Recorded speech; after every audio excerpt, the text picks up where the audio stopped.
My name's Joe. Every morning I clean Sydney Road and some of the surrounding streets. I often work with our crew, who are a great bunch. They're hard working but also up for a laugh, and part of what makes me get out of bed each day. It's really quiet first thing, but there's always a lot to clean. Sometimes it's a bit of a mess and there's rubbish scattered around. I clean the footpath, the street furniture, the bins and remove graffiti off public buildings. I like it. It keeps me busy. It feels pretty satisfying to know that at the end of each day I've made Sydney Road look a little better for everyone who lives, works and visits here. Cleaner streets make it a nicer place to shop too, and that helps our local traders. And as everyone starts their day and the shop's open, I get to meet some lovely community members and their dogs. Everyone knows Sydney Road is legendary. We should all show it some love.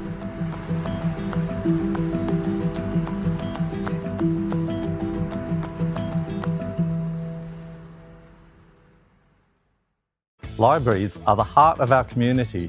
They connect us, inspire us, and support lifelong learning. Whether it's borrowing books, thank you, learning how to use computers, getting creative in our makerspaces, or simply having a welcoming space to belong, the library is the place to be. We're always evolving our spaces, collections and services to meet the diverse needs of our wonderful community. I love my library. It's a safe place to be, it's inclusive. I always find something new that interests me. It's not just the place for books anymore. A library has something for people of all ages. And is a place of discovery, events and learning at every stage of life. It's your library. Visit us today.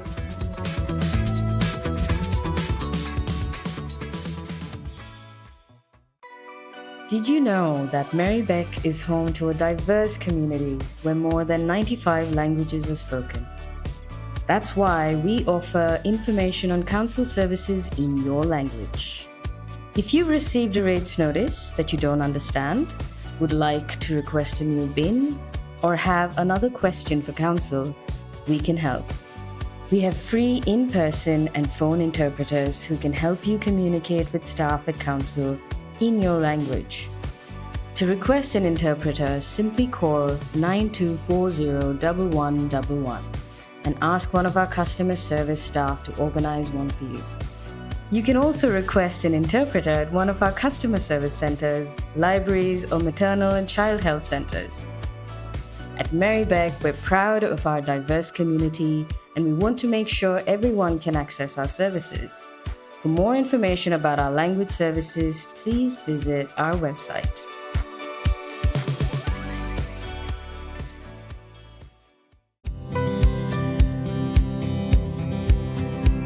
Wheel Sisters came about after some women in Fawkner approached us, wanting to learn to ride bikes and also find other women from their own community to ride with, including women who might ride in hijab or in abaya.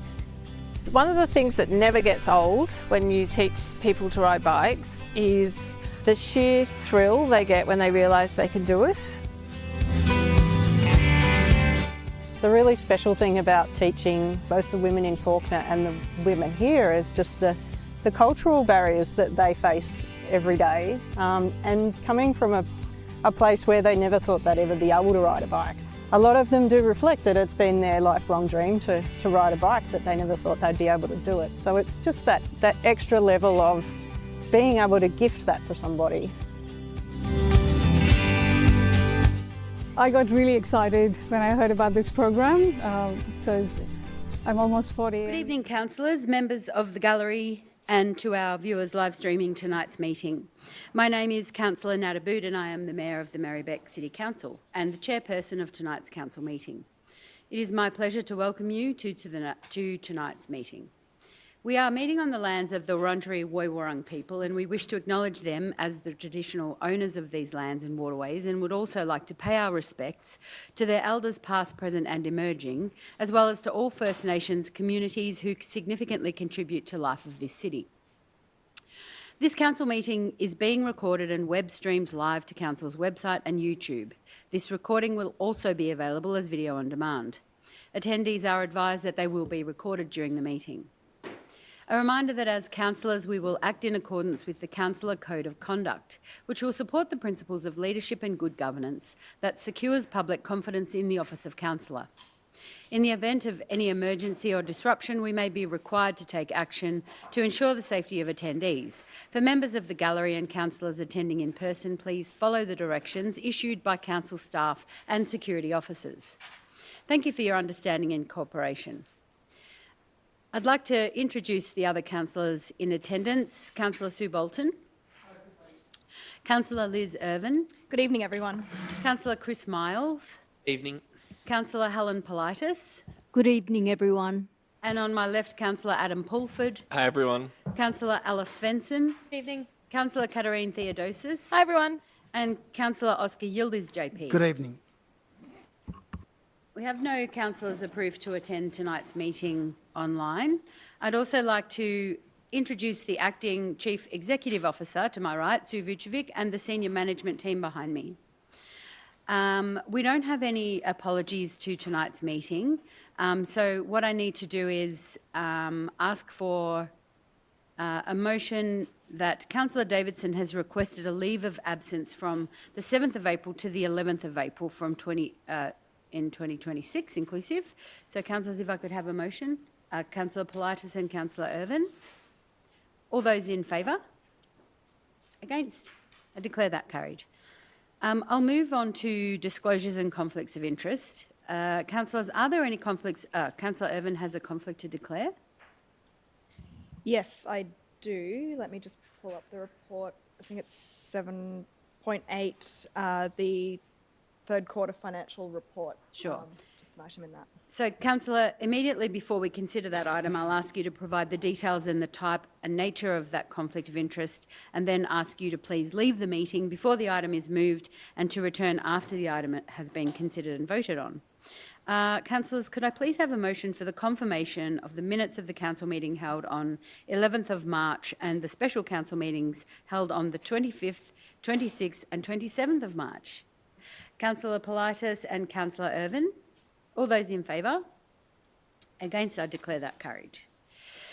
So now that we've confirmed the minutes, we can move on to acknowledgements and other matters. We have a provision of up to 10 minutes, and I just want to stress that isn't 10 minutes each, provided for councillors to acknowledge and recognise achievements of local individuals and organisations and raise matters considered important to council that are not already listed in the meeting agenda.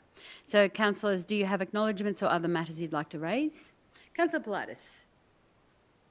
Thank you, Mayor. I've got a few quick matters that I wish to raise. First is the Ride and Stride program, which encourages children to walk, ride or scooter to school. It's an innovative program, which is someone who always walked to school, I highly value, because it aims to reduce our reliance on cars and make our streets safer for children. And I was really pleased to attend St Fidelis Primary School in Coburg just recently, who were this year's winners in the Ride and Stride program, and I want to just say big congratulations to them, and I want to see more of these programs across more schools in Merri-bek, and also a shout out to Council for running this innovative program. Really makes a difference to the lives of children. Second thing I want to quickly mention is that on the 25th of March we celebrated Greek Independence Day, and it honours the Greek Revolution in 1821, which saw the end of a 400-year-old struggle against Ottoman occupation and rule.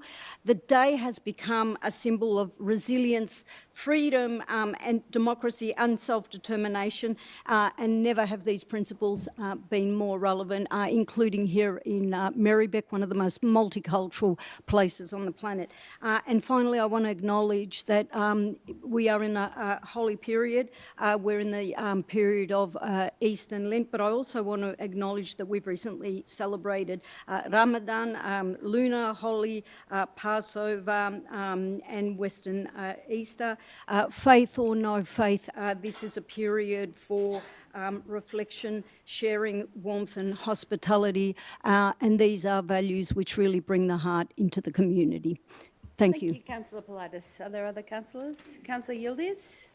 I just want to acknowledge our Director of City Infrastructure, not the acting Director, who's also someone who does take significant responsibility, but Anita Curnow, who's been with us for, I think, just over 5 years, has announced that she's moving on to another council. It was really sad to hear that, Anita. You have been, your leadership over the last 5 to 6 years in particular has been outstanding. Your professionalism, your commitment to council. You manage a few hundred staff, and I know your staff are extremely proud of what you've been able to do over the last couple of years in particular. No doubt a lot of challenges, but you've weathered them. You've been able to stand tall, and your responsibility in terms of roads, facilities, open space, that area is probably the most significant part of what local government is all about, but in particular what our council is all about. You've been awesome. You really have, and someone who is extremely easy to communicate with. Someone who's always available. Someone who always returns the phone calls. Who's not reactive. You're someone who is able to plan well and execute well. So on that note, I just want to thank you on behalf of, I'm sure, my colleagues here, but council, and we're really saddened to see you leave. Thank you, Councillor Yildiz. Are there other councillors? Councillor Theodosis. Thank you. I have a couple of things I would like to raise. The first one was I had the absolute pleasure of attending Pups by the Pool at Pascoe Pool about 2 weeks ago. I went along with my dog Archie, who leaped straight into the deep pool, and he's about this big, so it was a bit scary for me, I think. But he loved it, and there was approximately 260 dogs and 450 humans over the course of the day. So it was a really, really great environment to be in, and had lots of fun. The second thing that I would like to bring to everyone's attention is that there is an urgent care clinic that has opened up in Coburg on Sydney Road. About 3 weeks ago, I was walking said dog, Archie, and I fell over and fractured my foot. And for the first time, I went to an urgent care clinic where I was genuinely blown away by how quickly I was seen. I got an x-ray, I got a moon boot that I'm still wearing, and I was in crutches, and it was all, I wasn't a cent out of pocket. I just paid for the pain meds at the pharmacy. So it's kind of an in-between a GP and an emergency department. And yeah, we've got one in Coburg. So it's, if anyone ever needs to go to an urgent care clinic, we've got one there. So that's about all from me. Thank you, Councillor Theodosis. Councillor Bolton. I'd just like to mention that the trial of early morning swimming has ended in Fawkner and Coburg. The Coburg Friends of Coburg Olympic Pool have run a wonderful campaign interviewing different early bird swimmers or icebergers in the early morning, but the Fawkner group hasn't had the resources to have the same sort of social media campaign. But really, both pools really showed what the community can do in terms of promoting early morning swimming, and probably also the current operator of the Merri-bek pools has not been really promoting that those early morning swimming. And so really it has relied on the word of mouth of the community. And I'm also aware that Pascoe Pool group has also been trying to promote the early morning swimming as well. And I think now there is a feeling, certainly in Fawkner, maybe in Coburg as well, for a need for early morning swimming to go all year round, so that people don't have to go all the way to Brunswick from the north of Merri-bek to get a chance to swim. And it's a really, developing, I think some people are interested in developing swim squads and so forth. So I think that is really has been really great that the communities have come together with word of mouth, which shows what can be done. And secondly, I'd just like to recognise the struggles that people are having right now with the horrendous war on Iran that's happening at the moment, which is leading to crisis all over the world, including in Australia, with the cost of fuel, which goes into the cost of everything, gets passed on into the cost of everything else, including food. So, I'd like to note that, and really, council needs to consider whatever ways they can to support people. Thank you, Councillor Bolton. Councillor Pulford. Yeah, I just want to declare that I was pre-selected to be the Greens candidate for the state seat of Brunswick at the November state election, and I'm a prospective candidate for the state election. When I become a nominated candidate, I will take leave from my role as councillor as per our local policy. Thanks. Thank you. Other councillors, anything to say? I've just got two quick things. One is horrible and one is awesome. So I'll start with the awesome one, which is that Merri-bek's one and only baseball club, the North Coburg Rebels, have won the Good Sports Australian Club of the Year for being awesome and inclusive and all of the things. So they trotted up to Parliament House and received that award with the member for Wills, Peter Khalil. And I think that's something that we can all be really proud of, and I know I am. And then the horrible news, which is that recently in Trade Place, a 16-year-old boy lost his life drag racing up in North Coburg. And I know that potentially the kids that I see most days hooning around on electrified bikes or trail bikes or whatever else won't be watching this meeting, but if you know any of them or you come across any of them, can you tell them to just come and talk to us about a dirt bike track or whatever it is that they want to satisfy that urge to be hoons? I'm a leadfoot, I get it, but they can't die. It's just not okay. And if we can facilitate something that means that they can tap into that urge to be maniacal, which is something I'm not criticising because I am a bit of a maniac, then we will absolutely try to do it if it means they don't die. So I really, my deep condolences to the family of that young boy. I know that they're really struggling with his loss. Okay, that was a bit sombre, sorry. So we'll move on now to petitions. And I think that, thank you, Councillor. There's no petitions coming from the gallery, but Councillor Theodosis, you have a petition to table? Yes, this petition is on behalf of business holders and citizens of Pascoe Vale and surrounding areas. This petition is to relocate the power pole for EV charging as shown on Conversations Merri-bek. The car parks highlighted will be removed for the power pole are located on Pascoe Street, Pascoe Vale. Parking is already at a premium. With the loss of these parks, it will cause loss of customer trade to all businesses along this strip. People will drive past and feel it is too difficult. The undersigned petitioners therefore ask Merri-bek Council to reconsider this location and relocate this to another position. Example, Cole Reserve Car Park, Forbes Grove, Rayner Reserve or Hallam Reserve, all of which already have off-road parking. Thank you, Councillor. So I need a mover and a seconder for the petition. So Councillor Theodosis, you're happy to move and Councillor Miles is seconding. I'll put that to the vote. I declare that carried unanimously. And so, yeah, we'll just hand it to the governance crew. And then we'll move now to questions of council and community statements.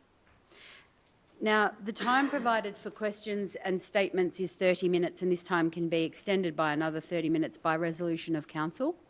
If we don't have time to answer your question, it will be taken on notice and responded to in writing. Priority will be given to questions and statements that relate to matters listed in the agenda for this meeting. And if time allows, questions about items other than those items listed on the agenda will be considered. A maximum of 2 questions or statements in any combination is allowed per person, and questions or statements that relate to a matter listed in the agenda will be dealt with first. If you have registered to ask a question, when I invite you, you or your representative must state your name and suburb and then ask your question with preamble or background for up to 3 minutes. If you've registered to make a statement, when I invite you, you or your representative must state your name and suburb and then make your statement without taking longer than 3 minutes. If you've submitted a second question or indicated that you have a second statement, it may, at my discretion, be deferred until all other persons who've submitted questions have asked their first question, or not be asked if time does not permit. A maximum of 3 questions will be heard on any one subject, and then we will proceed to the next topic. If time allows, we will return to the previous topic. I will either answer the question on behalf of the council or invite another councillor to answer. Alternatively, I will ask the Chief Executive Officer to provide a response or refer it to another council officer. There will be no response or discussion in relation to community statements. As detailed in the governance rules, questions or statements may be disallowed if they are defamatory, indecent, abusive, offensive, irrelevant, trivial or objectionable in language or substance. If a response to your question is provided at tonight's meeting, there will be no further formal response. However, Council will action any commitments made in answering the question. So the commencement time will be 7:48. 6:48. Not very good with the clock, am I? 6:48. And the first person I have on my list is Kate Hall. Report 7.10, Contract Award RFT 2026 Brunswick Bars 50-metre outdoor pool retail and associated works. Hello, Kate. Hello, everyone. I'm Kate from Coburg North and a member of Friends of Coburg Olympic Pool. The plan was to wax lyrical about our amazing season and then bemoan the fact that for most of the year there is only one 50-metre pool operational in Merri-bek, right at the bottom. But the agenda showed that Brunswick Bars is also going to be closed, with yet more money flowing down there. And I also saw the $6 million election state advocacy ask for Brunswick Bars. The Friends Group thanks Council and YMCA for the early morning lap swimming trial. We asked for this pre-season. The answer was initially no, but we pushed back politely. We had reasons, and what a massively supported success it's been. What a beautiful experience. This has greatly increased access to exercise and community for the predominantly local female attendees. It's actually been life-changing for many. People like me have got back in the pool again for the first time in years. I usually have to avoid the UV. We have just conducted an end-of-season survey that got 127 respondents in just under a week. Some headline results include that the key reason for attending was actually mental health benefits, and a key theme was access. The fact that the pool opened no matter the weather enabled regular exercise routines. People even started coming to train for open water events and triathlons. A community of early morning swimmers developed. Responders commented on the friendly atmosphere.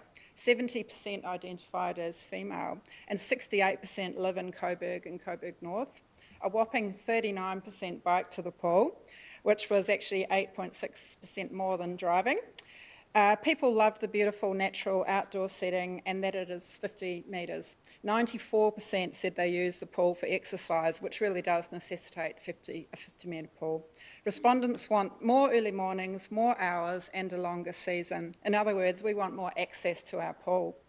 Many enjoyed the cool water, but a significant 67.5% indicated they want the pool heated. This is in part because they want a 50-metre pool open all year round. The current aquatic strategy calls for the major aquatic centre to be in Coburg to take the pressure off Brunswick. This is what the Coburg North Sports Hub provides, a 50-metre outdoor year-round pool at Coburg Olympic. Our community shows up for the pool over and over again. The largest number of submissions by far to the current strategy were people calling for Coburg Olympic to be heated, ignored. The Sports Hub consultation showed a whopping 60% of visitations to the precinct were to the pool, even though it's only open a few months a year. The retiling is no doubt necessary, but since its redevelopment, we have seen project after project being funded at Brunswick Baths, or should it be Brunswick Gym. This is like adding lanes to a freeway. When is Council going to start listening to the community and properly support the sport of swimming in Coburg, the missing middle of Merri-bek? Thank you, Kate. I'm going to ask Lisa Dempster, who is the Acting Director of Community, to answer the question for you. Thank you, Kate. Thanks for your question and for sharing the outcomes of the early morning lap swimming trial. It's really wonderful to hear how successful it's been and how many people have been enjoying that. The feedback you've gathered in your survey and anecdotally as well provides us with really helpful data to inform our future planning. In relation to the upcoming closure of Brunswick Baths, I would like to underline that the works are not discretionary upgrades. The retiling of the 50-metre pool is necessary due to tile failure that poses a safety and operational risk. So we appreciate the community's patience while this essential maintenance is completed. We really recognise how important access to aquatic facilities are for our community. We're really aware of the desire for improved aquatic access at both Coburg centres and in the north more generally, and we'll continue to consider these needs as part of the broader aquatic strategy. Thanks very much. Thanks, everyone. Thanks, Lisa. Thanks, Kate. I'll now move to a question that's related to Notice of Motion 8.1, supporting our public schools and staff, and the first person I have here is Kate Bullen-Casanova. Come on in, Kate.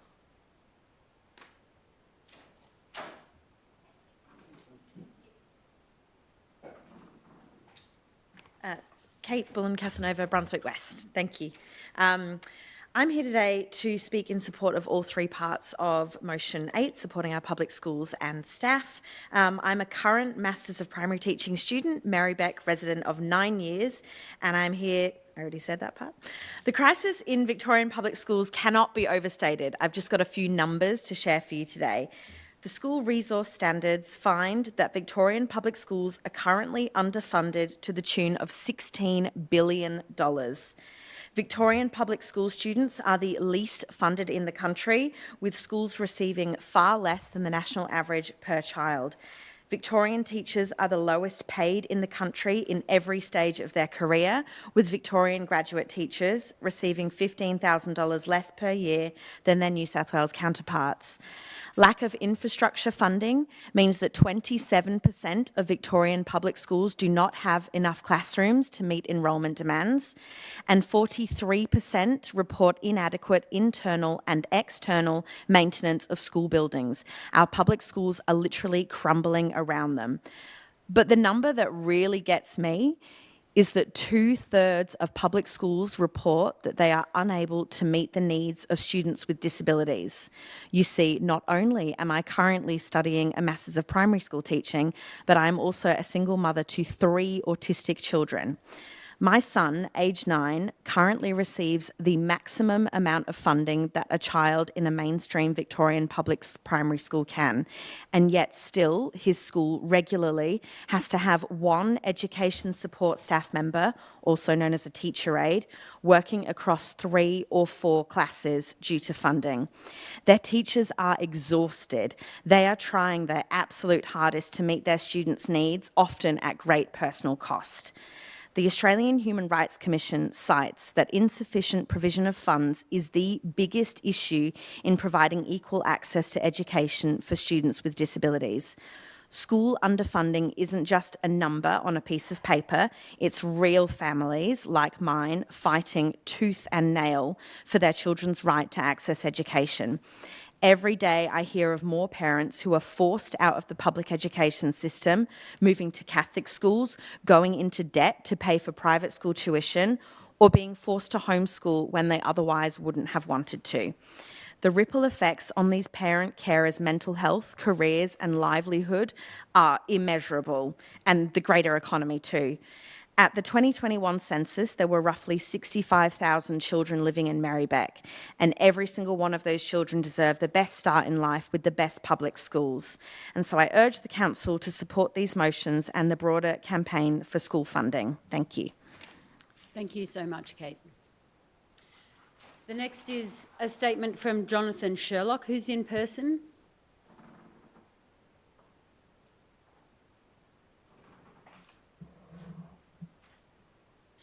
Hi, Jonathan. Hello. Jonathan Sherlock, Brunswick, and I speak also in support of Motion 8. I'm a proud resident of Brunswick for 30 years, a proud unionist all my life. I work at Coburg High School as an English and humanities teacher. I'm also the proud parent of 2 graduates of Brunswick Secondary College. It is difficult to overstate the feeling of rage and betrayal among government school staff throughout Victoria. The cuts and funding shortfalls outlined by the previous speaker represent at Coburg High School $1.5 million per year. That's 15 full-time teachers on top of our 90 full-time teachers that we currently have.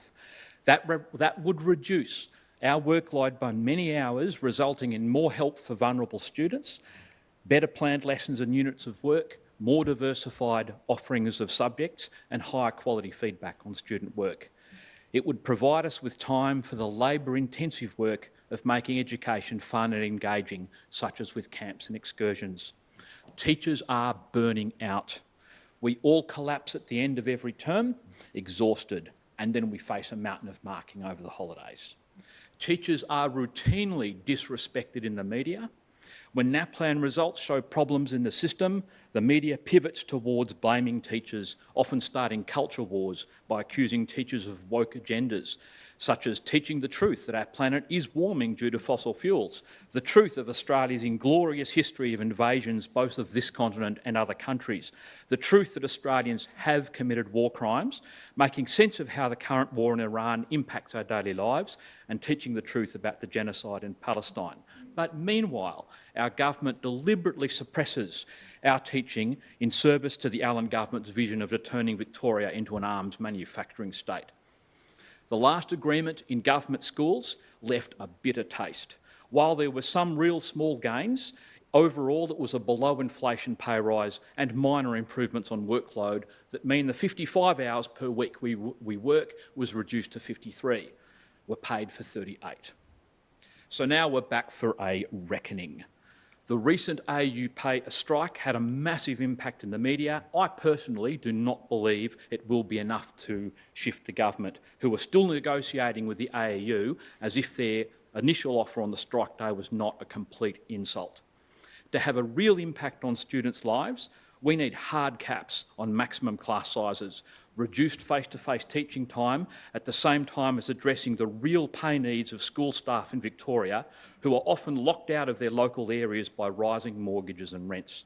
This will give more time for all staff to pay attention to individual students and plan more creative units of teaching. I will settle for nothing less. This is a fight for the quality of education in Victoria, for respect for teachers' professionalism and the real value of support staff work. A fight such that our licence plates are not just empty slogans, but make Victoria the education state. Thank you. Thank you, Jonathan. We'll now hear from Virginia Mendoza. They've all done their lesson plans right on three. Hello. Hello. Councillors, Mayor. Hello. Similar topic, but I would like to bring you an ES perspective. So I'm an education support staff member at Coburg High, and I've worked in the field for maybe 13, 14 years. And it is very sad to say I support our teachers 100%, but that is always the main discussion we hear, and ES do feel like a bit of a footnote, so I thought I'd come to you and give you a bit of a human side to things. So I've worked in the classroom.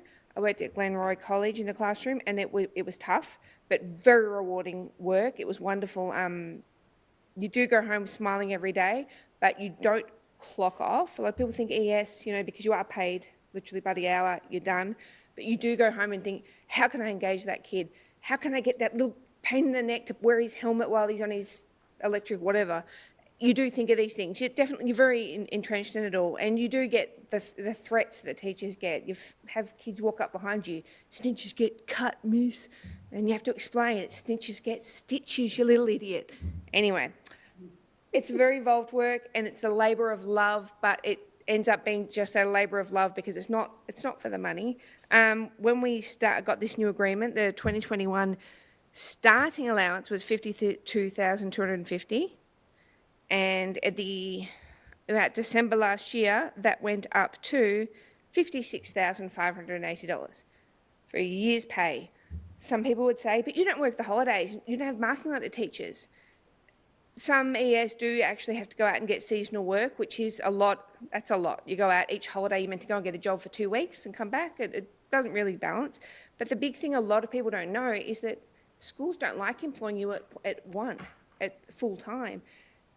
With all the cuts we've had, a very canny way of schools to cut their costs is they're actually employing ES as 0.8, 0.76, 0.86. So then you take a salary like $56,580. This is trying to attract nice quality people. And oh no, you'll actually be making $45,264 per year. The living wage in Australia being $49,000 and something. So even I'm a 1, and I'm at the absolute top of a base level ES employee, and I bring in $72,460. Yes, that's a decent-ish amount of money, but that's my limit. I cannot get higher than that. Now, I am the enrolments officer, I'm the communications officer, the marketing officer, and I manage the SSGs for our vulnerable students for years 8 to 12. I advocate for them. I go home and think of ways to help them. I've introduced interpreter services for some of our families who can't access things. We're all working all the time and we really do it for love, but it would be nice to also get a bit of payment. So I just want to make sure ES are not a footnote in your minds. I'm sure they're not. But another thing, paid lunch break. There is a reason teachers are paid for their lunch break. It's because you aren't off the clock. ES aren't either. If you're at your desk, the teachers finally have their 30 minutes. They come over and say, oh, Virginia, we've got this thing, or we've got this meeting. I'm never off the clock. I should be off your clock. But just think about that too. So a paid lunch break, and just be aware when ES asks for more money, it's actually just a base level, I want to live money. Thank you. You're a gun, Virginia. Thanks for your work. Samantha Bond is in person. It's a non-agenda item related to the Desheen Community Garden, and there are 2 questions, I believe. Hello. Sorry, I was too busy cheering the previous speaker to hear my name. Samantha Bond, I'm in Coburg, and I would also just like to acknowledge the land that we're on and pay my respects to elders past and present. So I want to tell you a story about a beautiful space that I'm incredibly lucky to live very close to. The Radical Roots Community Garden is a much-loved and carefully tended space that has embraced the local community with its commitment to growing and sharing food free of charge to anyone who needs it. For over 2 years, a collective of deeply committed gardening activists have invited everyone to join them for weekly working bees, where people learn to plant and grow food, create organic compost, swap seeds, and most importantly, share time and stories with each other. People of all generations, cultures, beliefs have joined together to create this incredible, harmonious, respectful and abundant garden for everyone to share. It's the place where I feel most connected to the earth and the people in my community, people that I otherwise would have just passed by every day walking down the path. I'm so incredibly grateful to have the garden in my life and in my community. We want the garden to grow and be shared for many generations to come. Unfortunately, fairly recently, fences were put up around our beautiful garden down in Desheen Reserve, or down at the bottom opposite the Oval, and there was not a lot of consultation, in fact no consultation about the fences with the Radical Roots community at the time. We found out that there had been some soil testing which we were aware was being undertaken, and that there was some suspicion of some chemicals in the soil. However, the community, the Radical Roots community, who've been caring for and tending to this garden as I said, over 2 years, were not given access to the reports, were not given information apart from what was being shared minimally by council. We were told that there would be a meeting where we would be able to talk to the people who were coming back to do further testing, and then that meeting did not take place. The testing was done in the dark of night with torches, with, again, no consultation with the Radical Roots community. The Radical Roots community is made up of people who understand the soil, they understand planting, and they understand that it's critical for those who are tending to this garden, sharing it with the community, providing a space where there is actual food being provided to the community that they participate in the growing of. They need to have control over the decisions being made about this precious place. So my question, which I have on my phone, not on my handwritten notes, so give me a second.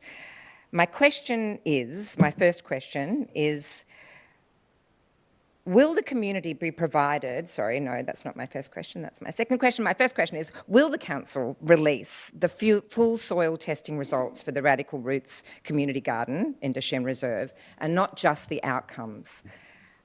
This is important to us because we've been told no, we can't have access to that, and without that information we really can't make informed decisions about how to care for the garden and to make it safe for everybody who is eating the food. 3 minutes, woo! Did you want to ask the second question? Is that okay? Well? It's very short and it's connected to the first one. Yeah. The second question is, will the community be provided also with access to the garden for watering and maintenance? Because while the fences are up, obviously, we can't water our beautiful garden, we can't weed it, we can't take care of it. Yep. Thank you, Sam. Question. Thank you. I'll ask the Acting Director for Community to answer the question, please. Thank you. And through you, Mayor, thanks, Samantha. It's great to hear from you and to hear more about the Radical Roots Community Garden. The short answer is yes, Council can share the soil testing results with the community garden when we have them. We are continuing to seek a formalised agreement with your group or with our group and the nomination of a designated contact person so that we can undertake really clear and consistent communication. This approach would ensure that information can be provided responsibly with the opportunity for council officers to discuss the results, answer any questions and work collaboratively with the group on any required next steps.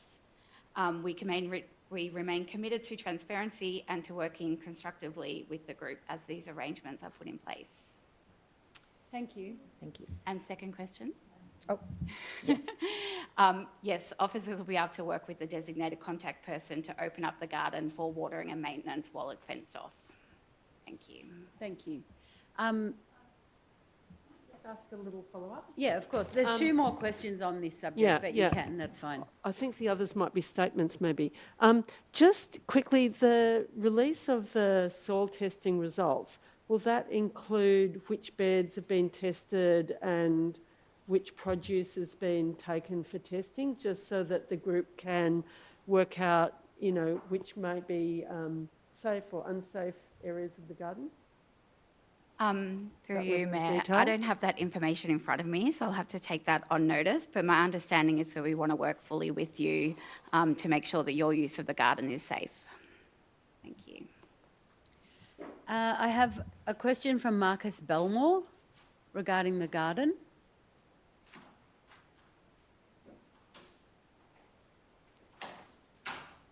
And Marcus, since we've sort of already ascertained that we can get you in for watering and maintenance, maybe if you want to just get to the second part of your question. Yeah. And whatever rationale or whatever you want to make. Yes, thanks. Similar to the previous speaker, I guess the Radical Roots Garden has been a very significant place for me, and as I ride past it on a daily, weekly basis, I'm constantly seeing people there using the garden for the many purposes beyond just the actual food. It's a place of connection to the dirt, connection to others who reside in the area without garden spaces themselves, and with an appreciation and who are, you know, using the space to learn and appreciate for the beautiful plants and garden space that has been created there. And I guess so obviously it was alarming to see the fencing up and without much notice given. It's definitely not something you would hope to see at a garden that's providing so much for the community on a regular basis. And when the reason was supposed PFAS contamination, it did make me wonder what council is actually doing on a broader scale to address PFAS and contaminants. Radical Roots Garden has been a garden where all the soil has brought in from local garden suppliers. We have grown above the original soil without any original soil. We have taken a lot of measures, which doesn't mean we don't care for, aren't careful about the quality, and we do take this seriously. But I do wonder, with PFAS and contaminants being so prevalent in our society, what are the other measures council is taking to look into, PFAS in supermarkets when we're looking at and other root and some of the more root issues that are going to, like, the reasons we might be seeing PFAS so much in our rainwater, in Melbourne's water, in the Arctic. I suppose it's pretty evident in the state of the world with the climate crisis and the degradation of our environment, that we should really be focusing a lot on these local ways of connecting people to the earth and resisting and building resilience against mega corporations that control the food systems and, with mass pesticide sprays and etc. So I do wonder what is being done to address the more root causes of PFAS, contaminants, pollution that we see from the big businesses and that, seem to be in this council without issue. I'll call time on it, and I don't know if we can answer that now, but I do feel like you want to answer that question now, or we could take it on notice, because this question was just submitted this evening. Through you, Mayor, I don't have the specifics, so I would have to take the majority on notice, but would point to our food system strategy that does outline how we're supporting the availability of fresh food in Merri-bek, and also about how we're helping communities connect with food systems. And just further to the broader question about contaminants and testing and PFAS specifically, it's a much bigger conversation, but I think a few of us are available to have it with you, and there's quite a lot of work that the council's done over the years about, trying to work out pesticides and various things like that. If you're interested in engaging further, we can do that. Yeah. Okay, thanks for coming in. And I think it's Teddy.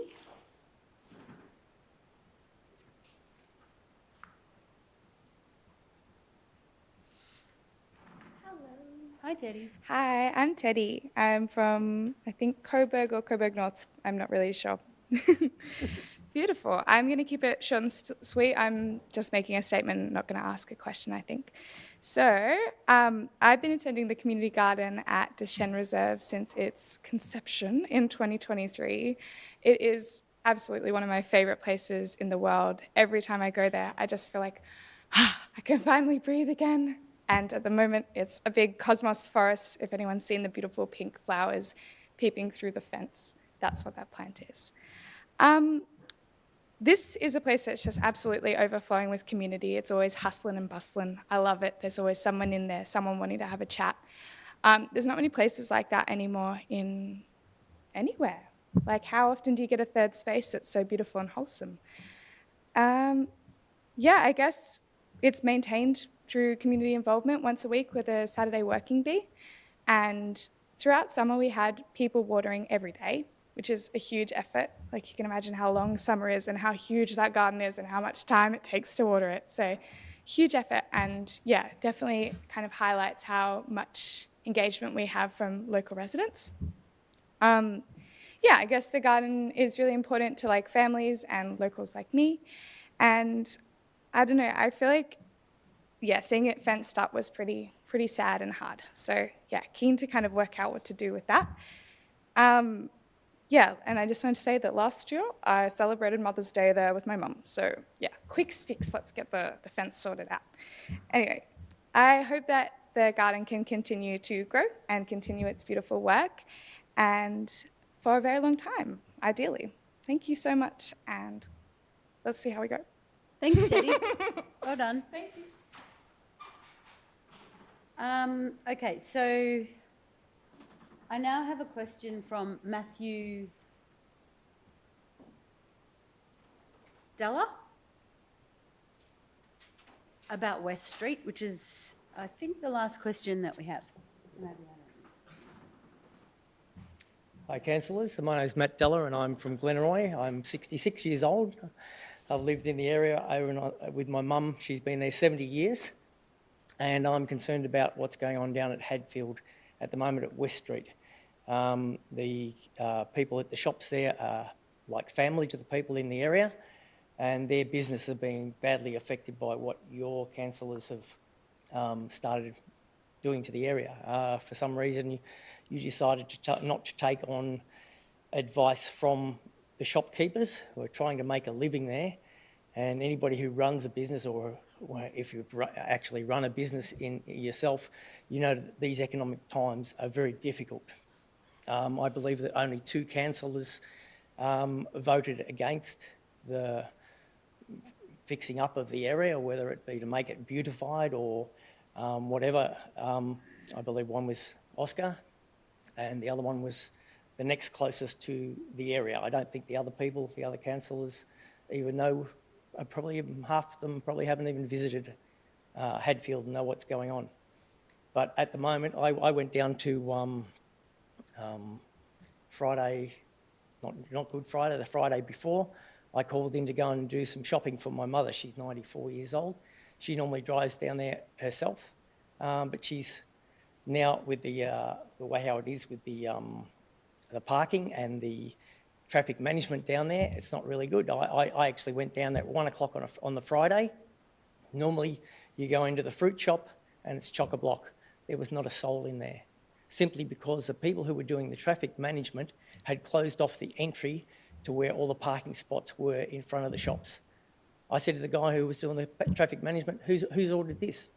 Apparently it wasn't even on their agenda. They weren't supposed to do it, but they closed it off for hours. These people are losing money hand over foot because councillors had decided, yeah, keep an eye on the thing because you only want me to speak for 3 minutes.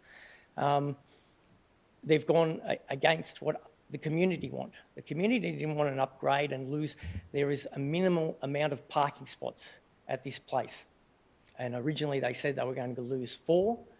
Then they said there was going to be 11. Somebody complained, so you guys at council said, no, you're only going to lose 7. At the moment, there's 10 spots being taken up just with little sheds with their little fences around them. Now, how are people going to run a business with all that for 10 months, this thing being done? You guys need to come out and have a look at this, what's going on. At the moment, they've only just started to work out the front of the supermarket, and it's creating mayhem. People aren't shopping there because they can't get car parks, and this is killing people. So we need to do something about it. So, Matt, the question is that will we come and have a look at it? I think you should come and have a look at it. I just want to clarify, is that the question that you'd like to ask, that I can get an answer I would like to know why it was done in the first place, because nobody in the area wanted it done. In particular, the people who I consider almost family, who are the shopkeepers, because they look after everybody in the area. Sure. Okay. And like I said, the councillors who objected against it are probably the only 2 who have seen up there.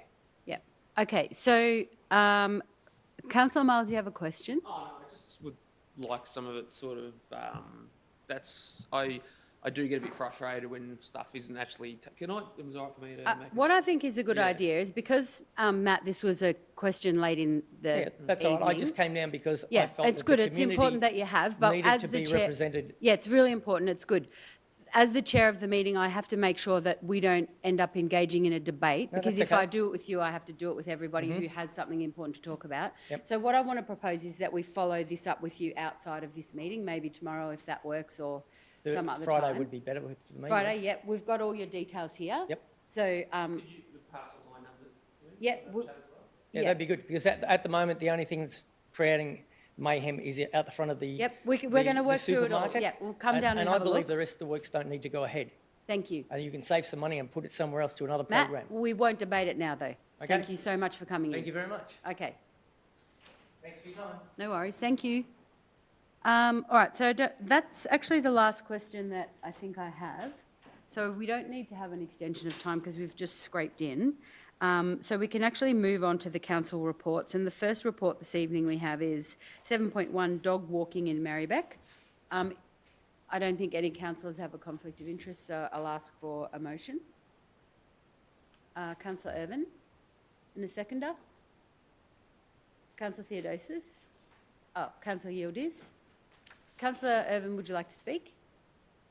Yes, thank you, Mayor. Just to summarise this, council manages several dog walking areas across the council area, and we also set sort of bylaws relating to whether you can walk a dog on leash or off leash.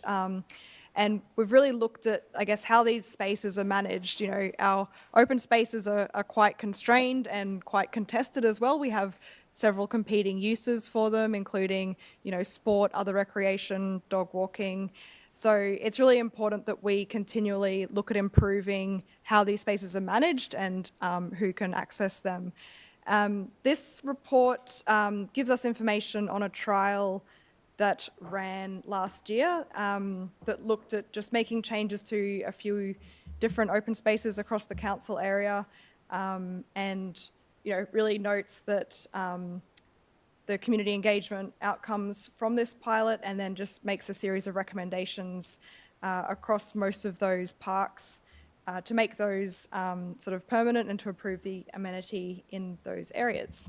So yes, thank you to officers who ran this. It was, you know, I think we had a lot of engagement on this, a lot of interest from dog owners, and yeah, it's been really good to see some of the improvements to those spaces.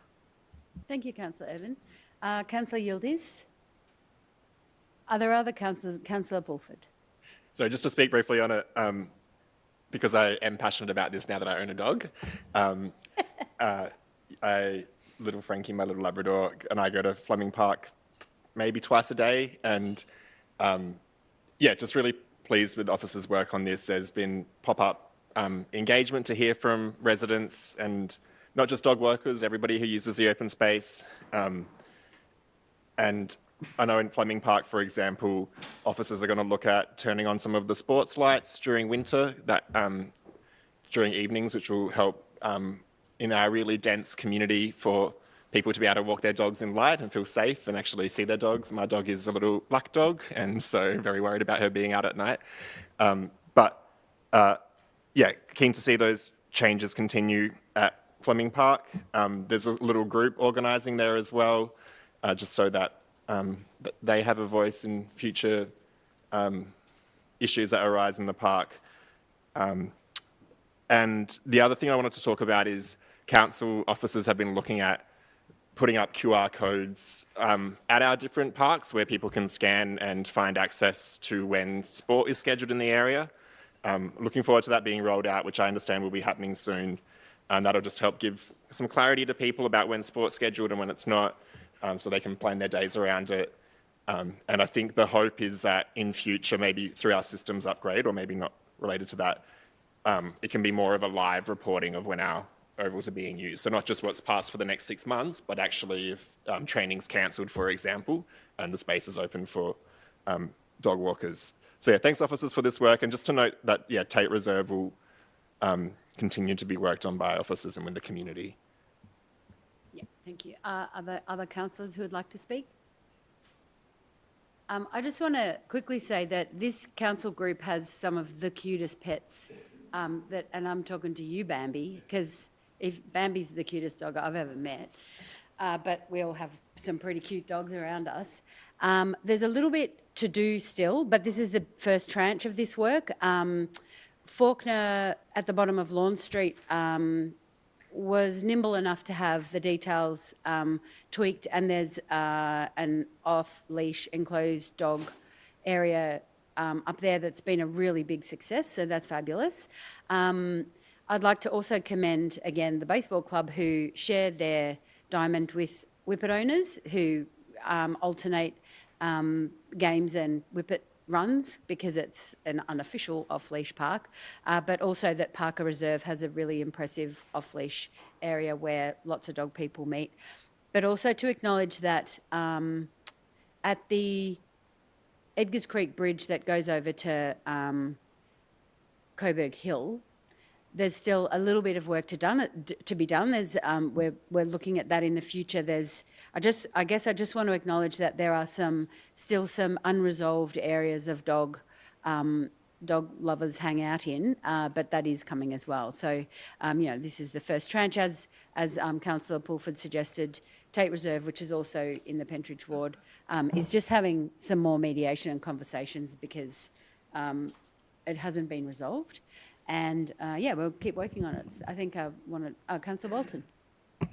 Maybe just a very quick little point, and I sort of support the report, is just to, I noticed especially in response to the dog park at Lawn Street, Fawkner, that there are concerns about lack of seating, lack of water and so forth. And I know Council in the resolution sort of indicates they're going to look at those sorts of things, but increasingly these fenced off-lead dog parks or other dog parks as well are becoming real social sort of gathering places. And certainly I know that's been the place for the little dog off-street dog park, fenced off dog park in Gilpin Park. So yeah, I think Council needs to keep an eye on that issue and provide amenities because just like any other park needs amenities. Thank you, Councillor Bolton. I'll put it to the vote. All those in favour? And I declare that carried unanimously. Okay. 7.2, shared e-bike scheme for Merri-bek. Councillor Irvin and a seconder. Councillor Pulford. Councillor Irvin, would you like to speak? Yes, thank you, Mayor. So just to sort of catch everyone up on this, last year and the year before, Council did make a series of decisions relating to a shared e-bike scheme, which essentially gave our officers the ability to collaborate with neighbouring councils to pursue an agreement with a shared e-bike operator or potentially multiple operators. And since the latest resolution relating to this last August, other councils around us have progressed their shared e-bike schemes or they've changed their schemes. So there's been a lot of flux just with what our neighbouring councils are doing. And it has been done sort of independently to us. So this does pose an issue because shared e-bikes really work best when you can actually ride a bike beyond a council boundary. Not necessarily going to just be riding around Brunswick. People want to go over to Northcote or Moonee Ponds or to the city. So it really works best when you have kind of a whole unified area with cross-compatibility of operators. So proceeding with the shared e-bike scheme at this point does just put us at risk of having a scheme that isn't compatible across council boundaries. But I do want to reassure everyone that we do still support shared e-bikes, and officers will be continuing to learn from neighbouring councils and sort of monitoring their progress and keeping up discussions with them. And so there will be a future report just back to us about when a shared e-bike scheme becomes feasible. Thank you. Thanks, Councillor Irvin. Councillor Pulford. Yeah, just to quickly add that I think it's a shame that it's played out in this way, especially as we're entering a fuel crisis and the City of Sydney, for example, has seen a huge surge in demand for its shared bike scheme. So at a time when transport's getting more expensive, people are looking for alternatives, and this would be an alternative. I don't blame our officers at all. I think it's just a shame that the joint process kind of fell apart, because if it hadn't, maybe we'd be in a stronger position to be bringing them in sooner. But I think it is smart that there's no point having different brands that don't work across council boundaries. And if you're going from Moonee Valley to Merri-bek to Darebin or to Hume, like it makes sense to kind of pause it. But hope that officers stay vigilant on this, and when there's updates from our neighbouring councils, we can jump on this, because I think it is important in a climate crisis to have more sustainable transport options, but also with the cost of living and the fuel crisis, having alternatives that are accessible for residents and workers in our area. Thank you, Councillor Pulford. Are there other councillors? Councillor Politis. I'd just like to add that I think that we do need a more coordinated approach across the municipalities, and this is an appropriate, I think, action to take to allow us to learn from the experiences of other councils and also take a more informed approach going forward and give this sort of scheme, whichever way we go, the greatest chance of success. Thank you, Councillor Politis. Are there other councillors? I'd just like to add that I'm still concerned about the impact on footpaths, and which was one of the things that was sort of raised when we started to look at this, and where bikes are parked. And so I'm supportive of pausing the trial. I rode down to Carlton this morning before I came here and noticed a few tumbled over bikes in the next LGA, and it is still an ongoing concern for me, but I'm quite happy to pause this for the time being. Councillor Bolton?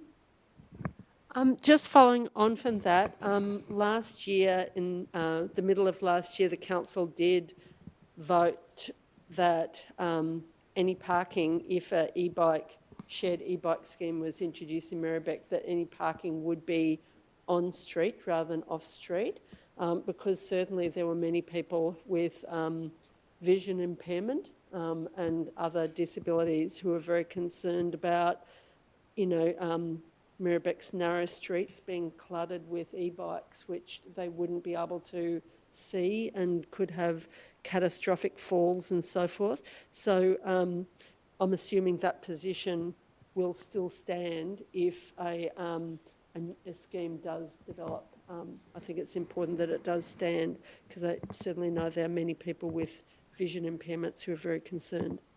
Thank you, Councillor Bolton. I'll put that to the vote. All those in favour?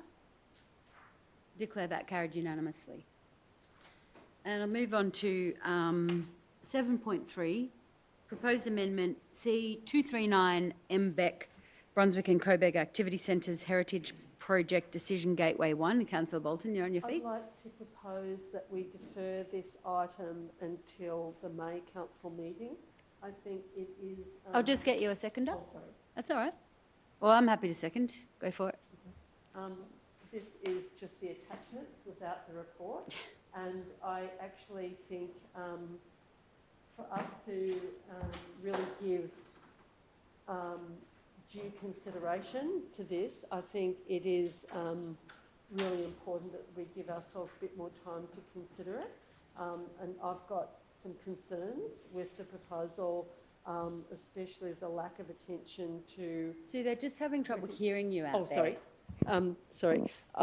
Yeah, my proposal is to defer this report, which is about heritage in the Brunswick and Coburg activity centres, and I've particularly got some concerns with the lack of attention to the Coburg end, but also it is a huge amount to go through, and for us to genuinely consider it rather than just wave it through and be rubber stamps, I think it is important that we defer it by a month to give ourselves time to consider the material and the recommendations. Is there a councillor that would like to speak against the proposal to defer?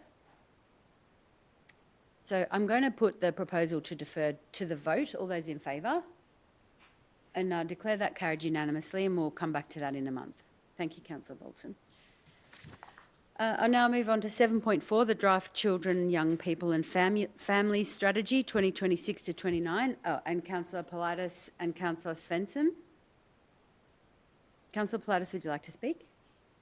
Yes, thank you, Mayor. I'm very proud and pleased to actually move this one because as a mother of young children born and raised in Merri-bek who are now in their 20s, I can speak to the benefits of having wonderful maternal, child and health services that support families in Merri-bek, wonderful services for young children and services for our youth. So it is really, really important that we have a strategy that supports our children from birth and actually at all life stages.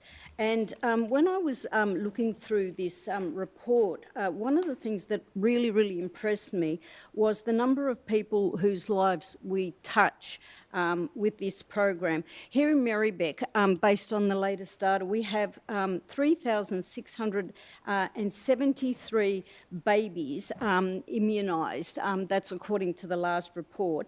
And in addition, 2,239 school children, 830 adults, and there were 18,400 key ages and stages visits per annum recorded through the maternal child health centres. Oh, and in addition, 200 families got the benefit of sleep and settling programs, which is key and critical at that stage in life. So these numbers are really compelling and it really speaks to the significance of this program. So I'm very pleased to commend this strategy to you, which contributes very significantly to the health and wellbeing of the children, young families and families in Merri-bek. Thank you, Councillor Politis. Councillor Svensson. As Councillor Politis has touched on, what we're doing tonight is sending our young people and families strategy out for exhibition. So that means that you've got some time to review it and provide any thoughts that you might have. And what the strategy does is it really highlights our priorities over the next 4 years in terms of what we want to be doing to help support young people and families. And as we've heard, Council really provides services to young people and families across children's entire lives, from the moment, before they're born, all the way through to adolescence and young adulthood, with our awesome programs like our Oxygen Youth Hub in Coburg, which supports young people all the way up to the age of 25. And as part of creating this strategy, we went out and consulted with the community about what's important to young people and families. And really the strongest theme that came through was health and wellbeing. People are really concerned about young people's mental health, and families are having an incredibly difficult time accessing services to support their young people. So that's the main theme that really came through, but we also heard from the community about the importance of accessible spaces, so places that young people and families can just go hang out and have a good time without necessarily having to pay anything. So spaces like our parks, our sporting facilities, other free council public spaces as well. So this feedback has directly shaped the strategy that's been put together, and that's why the top 3 priorities are health and wellbeing, connection and inclusion, and learning and thriving. So I'd really encourage anybody who cares about young people and families, which is hopefully everybody, to have a look and provide feedback and see if there's anything you feel like is missing or things that we should be focusing on more strongly, because this strategy then goes on to inform a detailed implementation plan, which is basically how we're going to do all the stuff that we say is really important to our community. So that's going to be coming soon, and that's about how we make this strategy a reality. Thank you, Councillor Svensson. Councillor Bolton. I'd like to just raise 2 points to be considered, or one which has already been considered and voted on, which prior to this plan is, and it was actually partially a motion by Councillor Svensson, but also it was also a push by a really dynamic youth group in Fawkner called Fawkner's Future, and that is Councillor Svensson moved for Council to investigate third spaces for young people, and the Fawkner's Future group was campaigning for a youth space in Fawkner, because by the time they finished school and caught the bus or train to Coburg, the programs at Oxygen Youth Centre were already over, almost ready to be over, so they couldn't really access that premier youth space that council has in Oxygen. So I think that's going to be important in terms as part of this plan. But the other thing that I'd like council to consider, and this is my observation in Fawkner, but also I'm aware of a group within the Nepalese community as well. So in Fawkner, I know quite a lot of families who have children with disabilities, mainly autism or on the autism spectrum, including children who are non-verbal but have zero family support, no family support in Fawkner. I'm thinking primarily of migrant families, but it doesn't have to be. It could be families who've moved from interstate or country Victoria or whatever. And I really feel, in talking to some of these families, there's a need for to really try to address the needs of some of these families, to give them support, because it's sort of trying to hold down jobs and their children needing 24/7 care and without any family support or programs, it's really, really difficult. And I know there's an attempt to do something like this in the Nepalese community as well, to try and provide support to families just on a volunteer basis. But anyway, I think that's something we do need to think about as part of this strategy and the consultation. Thank you, Councillor Bolton. Are there other councillors who'd like to speak? Councillor Irvin?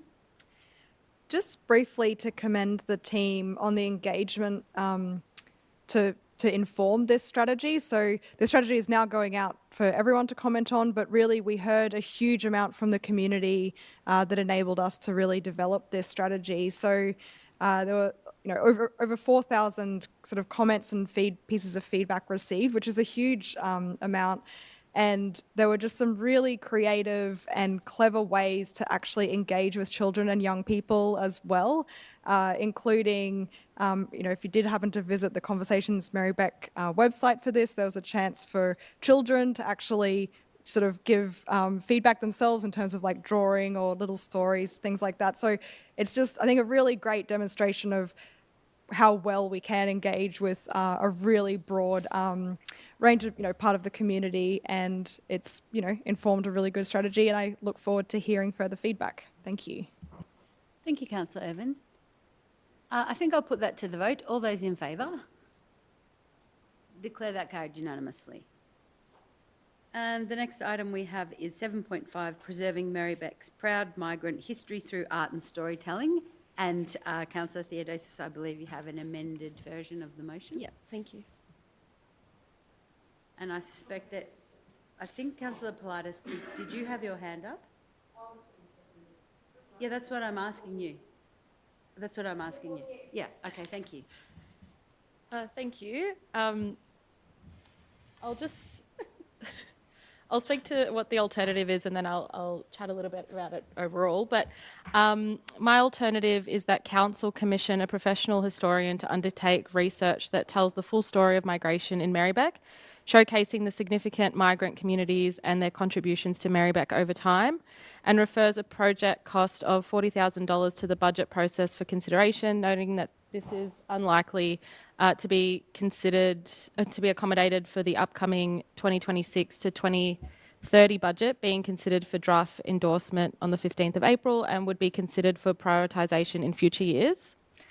I'm really excited and grateful to the council officers for their work in putting this all together. This came about after last year I moved a notice of motion which asked council to look at bringing together and collecting migrant stories from across Merri-bek and finding ways to showcase them and to showcase our proud migrant history through art and storytelling. Merri-bek is very proud of its diversity and our migrant history, and council unanimously voted to find a way to gather those stories and showcase them. I'm really happy to see that what's come back is there'll be an incredible event across Coburg, which will have historical projections, so sharing migrant stories through a projection program, a walking tour and library events. They'll provide a celebration of our shared history and identity. They'll also be paired with a social media campaign, and the stories, interviews and images gathered will be made available through our libraries, online, local history collection. And it will showcase Greek, Italian, Chinese and Lebanese migration stories alongside First Nations history. I know this will be such a fantastic event, and I'm really thank you, council officers, for pulling this together. My alternative just seeks to build on this work and do more to go out and collect some of those stories that we haven't already captured. And I'm adding also to commission the professional historian to undertake that research. There are waves of migration that have greatly contributed to our city that won't be acknowledged or represented in this project. And I think it'd be really good to broaden this out in the future to include them too. But I'm really happy to see this come back and excited to hopefully attend one of the events, and I hope everyone else looks out for when that happens as well and comes along. And hopefully councillors will support this alternative to take this project even further. Councillor Politis. Thank you, Mayor. I'm really pleased to support this beautiful motion, because I think that our history, which is really, really rich, needs to be shared and needs to be understood, because if we don't know our history, we actually cheapen our future. And so I'm looking forward to enriching our proud Merri-bek history with some of the migrant histories and stories of what they have contributed to the area. And I also want to share this evening some work that was commissioned by this very council in 1985. Actually, I think it was Brunswick Council in 1985, wasn't it? It wasn't Merri-bek.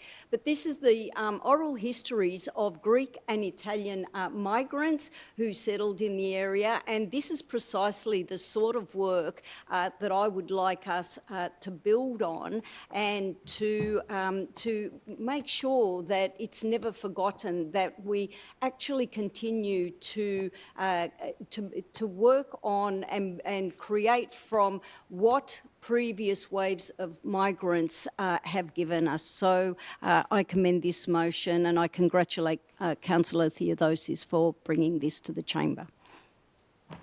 Thank you. Are there other? Councillor Bolton?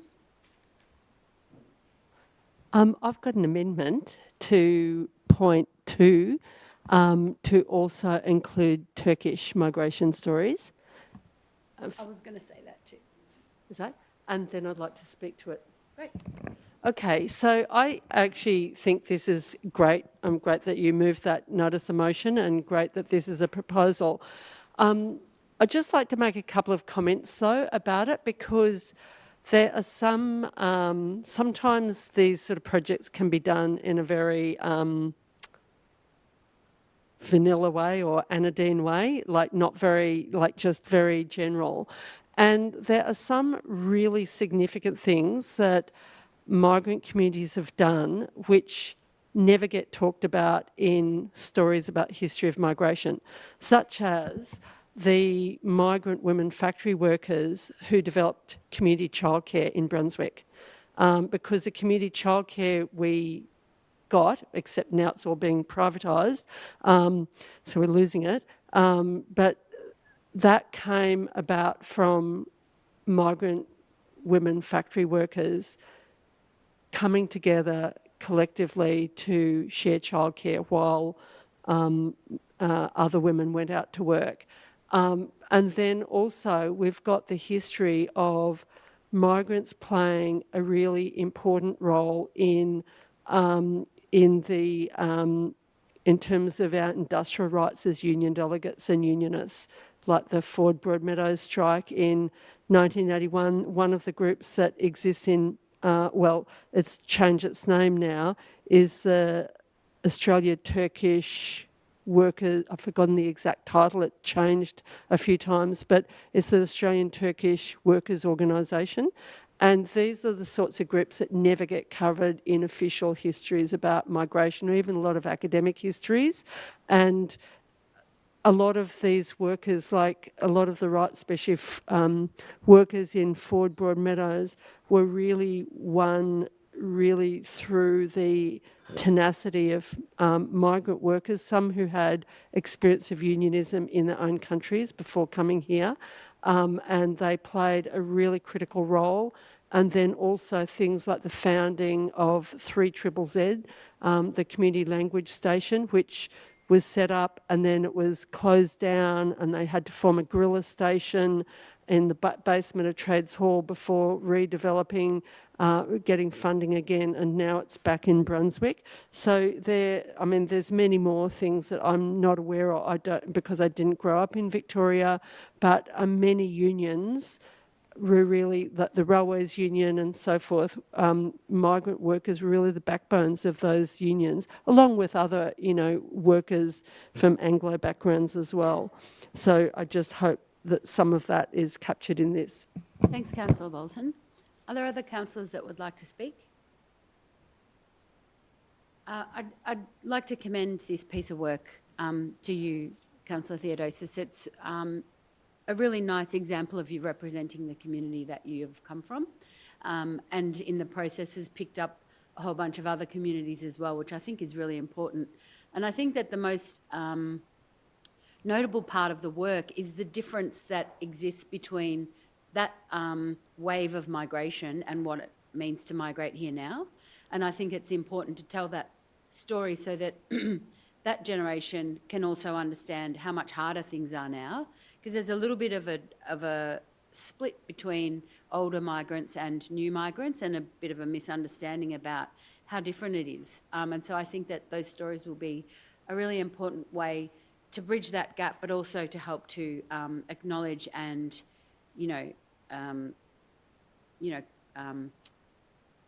galvanise that collective history that is, why we are one community proudly diverse. Like, this is just some of that diversity. So I'm looking forward to seeing all of these bits of work, and I'm really pleased to know that they're going to be recorded and kept, because that was my concern, that they'll also be lost. So this is great. I'm looking forward to it. Unless there are other councillors who'd like to speak, I think I'll put it to the vote. All those in favour? Declare that carried unanimously. And then take ages to turn my page and move on to 7.6, which is suburb boundary realignment, Brunswick East. Uh-oh. Who was first? Okay, Councillor Irvin, and I believe Councillor Pulford to second. So I'll just read the rest of it though. Suburb boundary realignment, Brunswick East, 251 to 265 Lygon Street and 1A Pitt Street. Councillor Irvin, would you like to speak? Yes, thank you, Mayor. Yes, this is kind of a sort of administrative step. Basically, the boundary between Brunswick and Brunswick East on the west side of Lygon Street is actually at the back of every property that fronts Lygon Street. And as there's been a new mixed-use development on Lygon Street, it just means that this boundary needs to be changed slightly to go around the back of that property.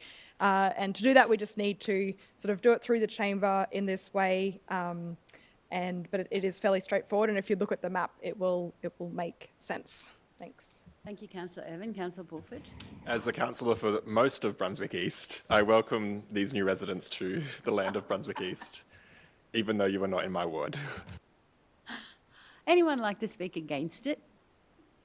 I'll put it to the vote. All those in favour? Declare that carried unanimously. Okay, the 7.7 draft rates hardship policy. Councillor who'd like to move? Councillor Pulford, and a seconder, Councillor Miles. Would you like to speak, Councillor Pulford? Yeah, so we have a rates hardship policy that when people are going through difficult times, they can apply to have their rate payments deferred or delayed, or go on a payment plan. With the updating of some of the instruments that govern councils by the state government, we needed to update our hardship policy. I think it was also due for renewal anyway. So this updates it so it fits in with the state law. It's going out for consultation, so if people do have feedback, please let us know.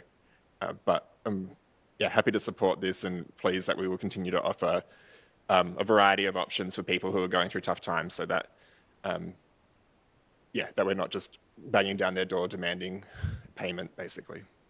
Thank you, Councillor Pulford. Councillor Miles? Yeah, I'll be quick because Councillor Pawford's covered most of the important bits. It's really important that we have this. I've talked to a lot of people in my ward who are stressed about paying their rates, and then when I tell them about this and they can just talk to council and it's not going to be as bad as they think, it does make their life a lot easier. So it's really good that we do this, and it's the more the people who know about it, the better.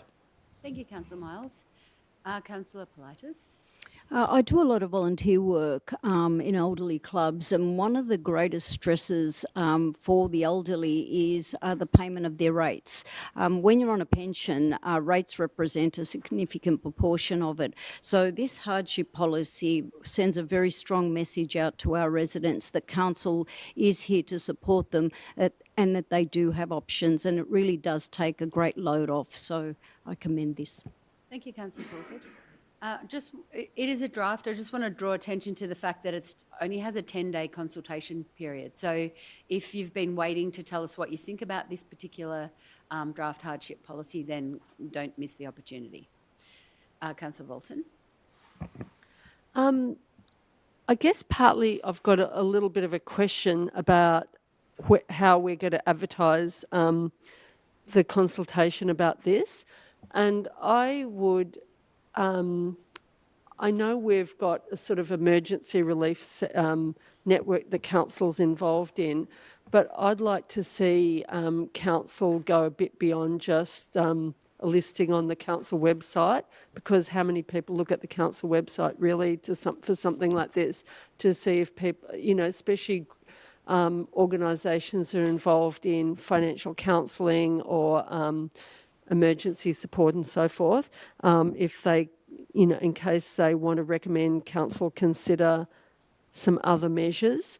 And then when the final policy comes back, I'd like to see council do more publicity about this policy than they usually do, because I think at the moment, it's like things are just going to skyrocket in terms of cost of living. So I think council needs to go beyond what we normally do in terms of publicising this policy once it comes back. So, Councillor Bolton, if I could just clarify, did you want to make an amendment that we share this draft with a certain...